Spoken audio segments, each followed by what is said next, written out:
I wonder if I could have any more technical difficulties tonight. Okay, again, the video got cut off, so let's finish this one. So this is part 2 of graphing by completing the square.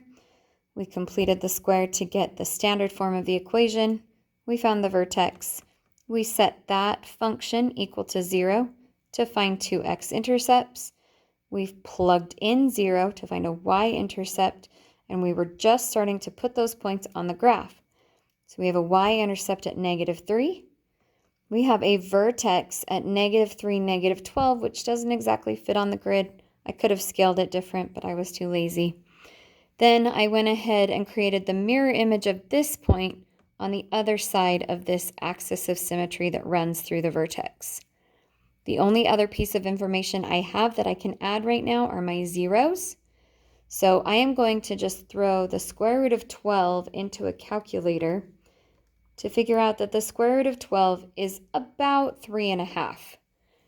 So my x-intercepts are located at -3, add 3.5, and -3 minus 3.5. I can go ahead and connect those 5 dots, and that is going to create a parabola.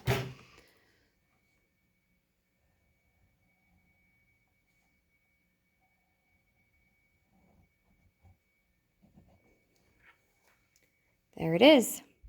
The only other thing that I will be asking you on this upcoming assignment is to find domain and range. So let's just add that to this video really quick.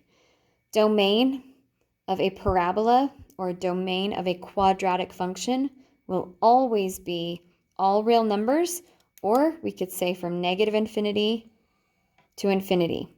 This parabola will extend forever onto the left as it goes up and forever onto the right as it goes up. Okay, so the domain for this particular function, we don't need it on this example, but it asks for it on the next page. We're just going to finish it here. So our domain is from -infinity to infinity.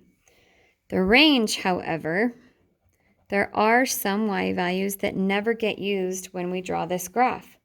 It's not the y values up here, though, because these arrows indicate that that is going to go up forever, up to infinity. But this graph is never going to go all the way down to -infinity. So we want to say the lowest point first. So the lowest point this graph ever reaches is that minimum value at -12. So my range is going to start and include -12, and then it's going to go up to infinity.